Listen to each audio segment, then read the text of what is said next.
हाँ, तो विद्यार्थी मित्रों, अब 2.1 का मिश्रम दशमलव चैप्टर के 2.1 का दूसरे नंबर का क्वेश्चन देखो दिया है कि इनको अवरोही क्रम में हम कैसे लिखते हैं।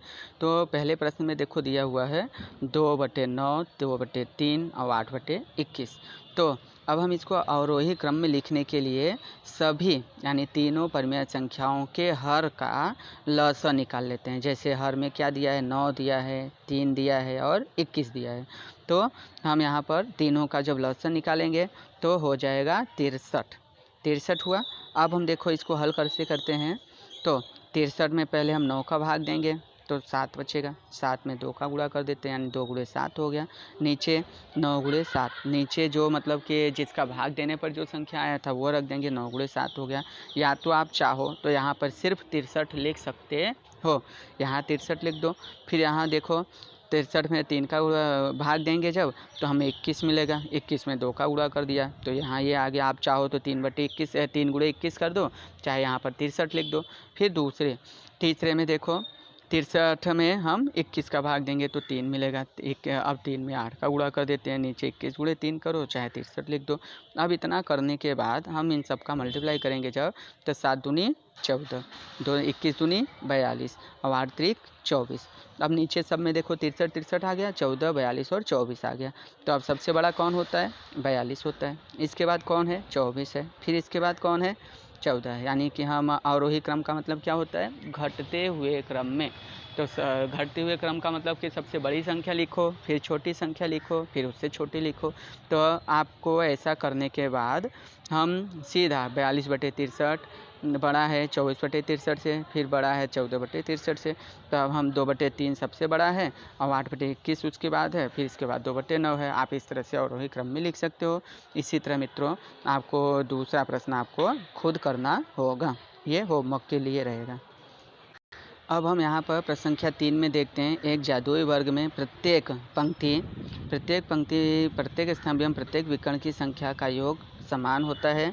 क्या मतलब कि एक जादुई वर्ग है कि नहीं है, उसे हम देखते हैं। तो सबसे पहले लिख लेते हैं 4/11, 9/11, 2/11 और फिर 15 यानी कि हम इन तीनों को जब जोड़ेंगे तो नीचे हर समान होने के कारण हम सीधा जोड़ देंगे।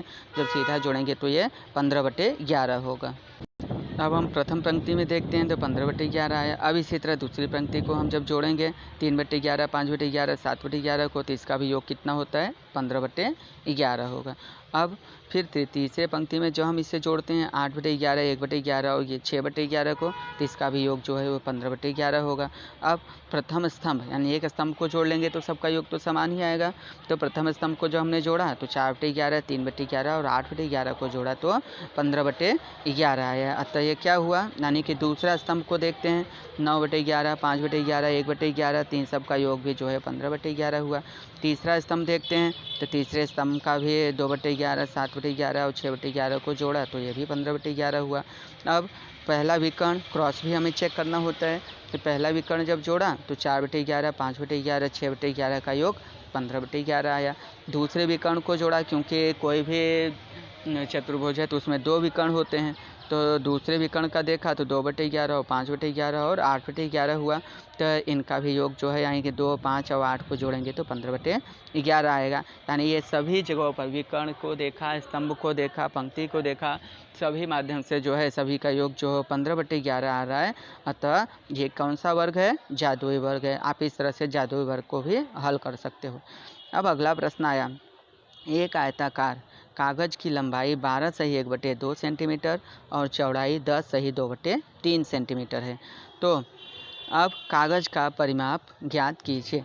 तो आयत का परिमाप कितना है, आयत का परिमाप क्या होता है, तो हमें सूत्र ये याद रखना है कि 2 गुणे लंबाई प्लस चौड़ाई होता है। जिसमें लंबाई दिया है 12 / 1/2 का मतलब होता है 12 दूनी 24, 1 25/2 और चौड़ाई है 10 3 30 और 2 32/3। तो हम ऐसा लिख सकते हैं। आप चाहो तो इस तरह का एक ड्रॉ बना सकते हो। ये एक ड्रॉ बना लेना जिसमें चौड़ाई 10 से 2/3 कर देना, लंबाई जो है 12 से 1/2 सेंटीमीटर कर देना। अब हम वही लंबाई की जगह पे पहले 2 गुणे ब्रैकेट में लंबाई की जगह पे 12 से 1/2 लिखेंगे, प्लस का चिन्ह देकर 10 से 2/3 कर दिया। अब बराबर, अब हम 12 से 1/2 का भी बताया था कि 25/2 होगा। प्लस 10 सही 2/3 को बताया था 32/3 होगा।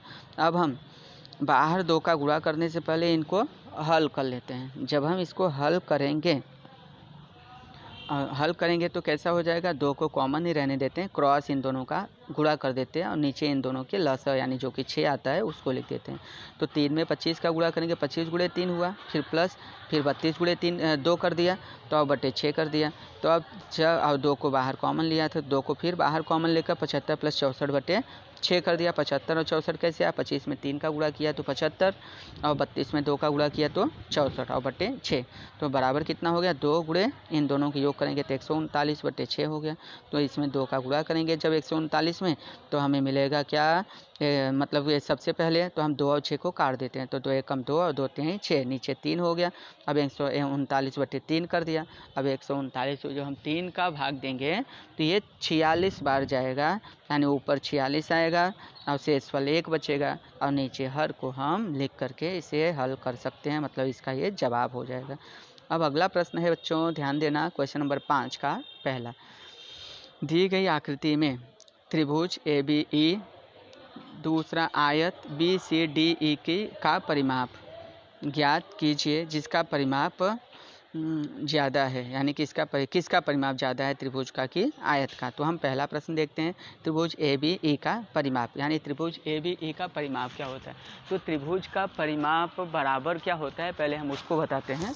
तो त्रिभुज का परिमाप बराबर होता है AB BE EA, ये परिमाप होता है। तो जो परिमाप 5/2 प्लस 2 से ही 3/4 प्लस 3 से ही 3/5 सेंटीमीटर है। तो हम इन सबको जोड़ देंगे, तो 5/2 प्लस 4 दूनी 8 और 9 10 11/4 प्लस 3 5 15 16 17 18/5 हो गया। अब इन तीनों का हम लसा निकालेंगे, 2 4 और 5 का। तो 2 4 5 का लगभग लसा आपका 20 होगा, 20 हुआ।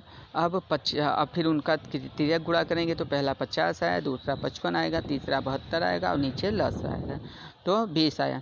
तो अब हम इन तीनों को जब जोड़ देंगे 50 55 और 72 को, तो हमें मिलेगा 177/20 तो सेंटीमीटर, तो बराबर हुआ 8। अब हम 177 में 20 का भाग देंगे तो ये 8 बार जाएगा, यानी कि 20 8 160 होता है और बच्चा क्या 17 बच्चा, तो 17 ऊपर आ जाएगा और नीचे 20, यानी 8 से ही 17/20 जो है हमारा जवाब हो जाएगा।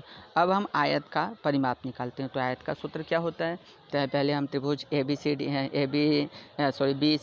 का देखते हैं, BC + CD + DE + EB का परिमाप, तो यानी 2 गुणे लंबाई प्लस चौड़ाई। तो अब हम 2 गुणे करके 2 से ही 3/4 प्लस 7/6 कर देते हैं। तो हम इसको करेंगे तो हमें क्या मिलेगा, 11/4 प्लस 7/6 हुआ।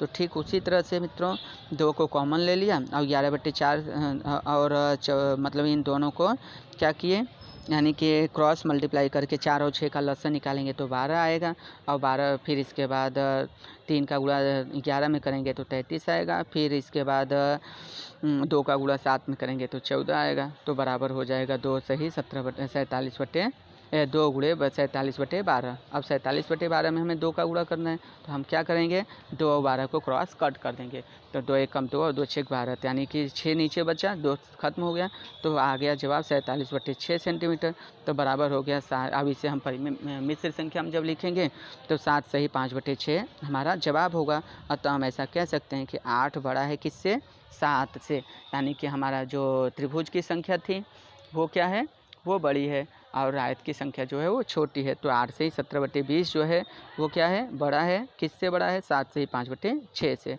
तो त्रिभुज का परिमाप आयत के परिमाप से क्या हुआ, बड़ा हो गया। अब इसी तरह आपका प्रश्न संख्या 6 आता है। हाँ तो मित्रों क्वेश्चन नंबर 6 को देखते हैं हम। सलील एक तस्वीर को किसी फ्रेम, जिसे चौखट बोलते हैं, में जड़ना चाहता है। तस्वीर 7 से ही 3/5 सेंटीमीटर चौड़ा, चौखट में उचित रूप से जड़ने के लिए तस्वीर की चौड़ाई 7 से ही कितनी होनी चाहिए, 3/10 सेंटीमीटर से ज़्यादा नहीं हो सकती। तो तस्वीर को कितना छाट दें या काट दें कि मतलब की जानी चाहिए जिससे कि वो सेट हो जाए। तो हम देखते हैं तस्वीर की चौड़ाई बराबर 7 से 3/5 सेंटीमीटर, फ्रेम की चौड़ाई 7 से 3/10 सेंटीमीटर। अब उसे फ्रेम में फिट करने के लिए हमें उसमें से घटाना पड़ेगा। किस में से घटाना पड़ेगा? तस्वीर की चौड़ाई में से फ्रेम की चौड़ाई को घटाना पड़ेगा। तो अब हम वही करते हैं, यहाँ 7 + 3/5 हुआ और ये -7 से ही 3/10 होगा, 7 से 3/10 होगा। अब ये जो 7 के बाद यहाँ माइनस का चिन्ह दिया हुआ है, यहाँ कुछ भी नहीं होगा। यहाँ पर जो है वो डॉट जैसा रहेगा, बाकी कुछ भी नहीं रहेगा। यहाँ कुछ करना मत। ओके, तो 7 से ही 3/10 आएगा। अब हम जब इसको हल करेंगे तो 7 × 5 = 35, 36, 37, 38/10 आएगा। और फिर यहाँ पर 7 दहा में 70, 77, 73/10 होगा। तो अब हम या तो फिर अब ऐसा भी आप कर सकते हो कि ये 7 दोनों को 7 काट दिया तो 3/5 - 3/10 आ गया। अब 3/5 और 10 का इन दोनों का लसाअ 10 होता है। 10 में 5 का भाग देंगे तो 2 आएगा, तो 2 में 3 का गुणा करेंगे तो 6 हो जाएगा। फिर यहाँ पर तो वही रहेगा, तो 3 कर दिया तो 6 में से 3 निकाल देंगे, बटे में 10 रहेगा, तो हमें जवाब मिलेगा 3/10।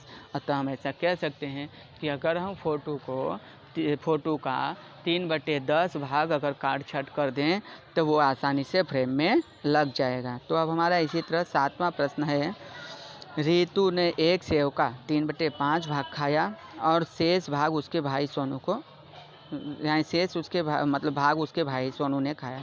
सेव का कितना भाग सोनू ने खाया? किसका हिस्सा ज़्यादा था, किसका हिस्सा कम था, या कितना ज़्यादा था? अब हम यहाँ देखते हैं, सोनू ने खाया सेव कितना? 1 सेव था, तो 1 - 3/5। क्यों 3/5 हुआ? क्योंकि 3/5 को ही तो उसमें से घटाना है ना, यानी कि जितना उसकी बहन ने खाया रितु ने, उतना 1 में से हम घटा देंगे। तो 1 - 3/5 कर देते हैं, तो 5 का गुणा 1 में करेंगे तो 5 हुआ, और -3/5 कर दिया, 5 में से 3 निकाल देंगे तो क्या बचेगा? 2/5 भाग बचेगा। अब 3/5 बड़ा है कि 2/5?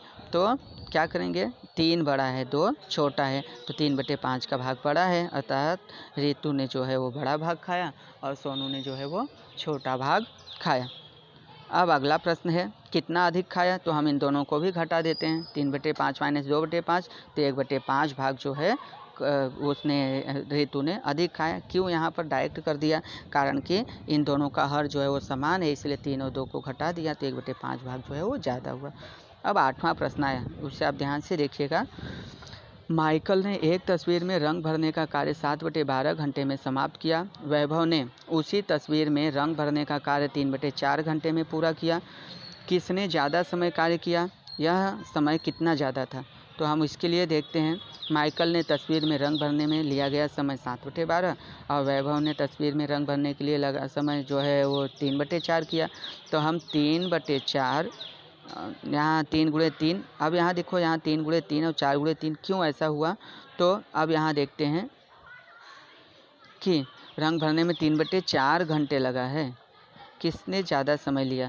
तो अब हम यहाँ देखो वही कर रहे हैं कि 9/12 हुआ, 3/4 था, 3/4 था, तो दोनों में हम 3 का गुणा कर देंगे, क्योंकि 4, 5, 6, 7, 4 का दोनों का मतलब कि अंतर होता है, तो 12 हाँ, तो ये 3 आया कहाँ से? यानी कि जब हम इन दोनों को घटाएं 7/12, 3/4 - 7/12 करेंगे तो हमें 9/12 प्राप्त होगा। इसके लिए ये ऐसा लिखा हुआ है। अब दोनों का नीचे मतलब कि 12 आ गया, तो अब 9 बड़ा है 7 से, 9 बड़ा है 7 से, यानी 9/12 भाग ज़्यादा है 7/12 भाग से। अब हम दोनों का मतलब कि वैभव का तो अधिक समय मतलब कि लिया है वैभव ने, तब हम दोनों को हल कर लेते हैं। तो 9/12 कितना लिया है उसके लिए 9/12 - 7/12 कर देते हैं।